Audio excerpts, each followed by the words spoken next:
اهلا بكم في حلقه جديده من برنامجكم هجمه مرتده. النهارده ليله سعوديه بامتياز بدات امبارح بافتتاح الدوري السعودي ومباراه الاهلي والحزم. اليوم اللي كان فيه مباراه كبيره جدا بين الاهلي والحزم في ارض الملعب. نجوم النادي الاهلي ابدعوا بقياده الديناميت روبرتو فيرمينو اللي قاد النادي الاهلي للفوز بثلاثيه مقابل هدف على نادي الحزم.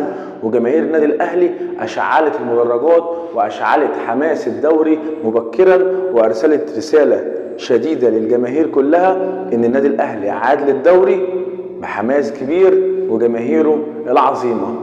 النهارده كان نهائي بطولة كاس الملك سلمان، البطولة العربية للأندية، وكان نهائي ديربي السعودية بين النصر والهلال، واللي اللاعبين أدوا فيه مباراة كبيرة وعالمية، ورونا فيها حماس وإثارة وأهداف ضيعة وانفرادات وإنقاذات من الحراس وطرد. كل الإثارة كانت موجودة النهاردة في ديربي الرياض.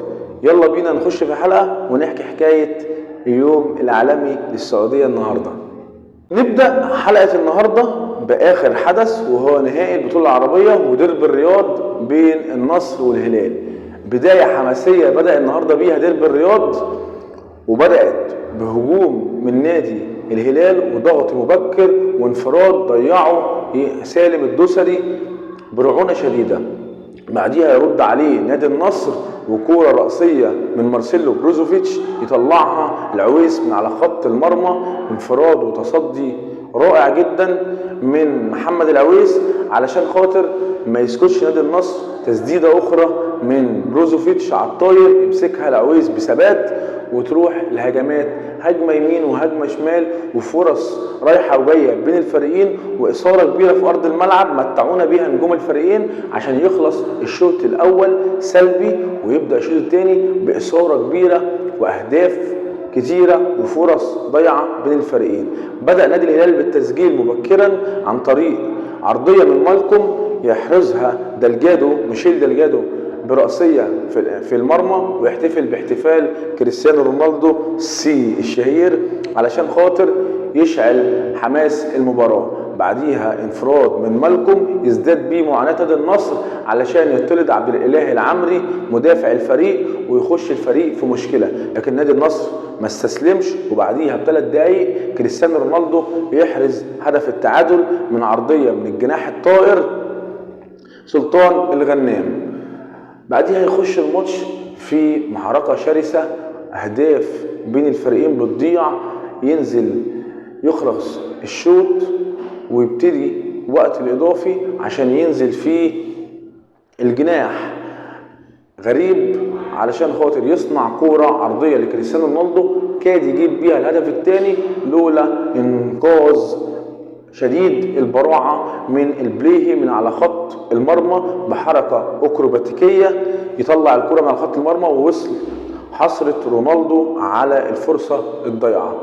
يجي بعد كده هجمة من انفراد من ساديو ماني يضيعه برعونة شديدة عشان توصل الكرة لفوفان على حدود منطقة الجزاء، يحط كرة ترتطم بالعارضة وترجع للي ما بيرحمش كريستيانو رونالدو، يحط رأسية ويحرز بيها الهدف الثاني نادي النصر علشان يقود فريق نادي النصر بثنائيه ويحقق لهم اول بطوله من سنه 2021 سوبر 2021 اللي فاز فيه على الهلال 3-0، ودي تكون اول بطوله تيجي لنادي النصر من سنه 2021 علشان يكون البطوله الاولى لكريستيانو رونالدو في السعوديه والاولى لنادي النصر من سنه 2021. مبروك لنادي النصر العالمي، مبروك لكريستيانو رونالدو اول بطوله في السعوديه.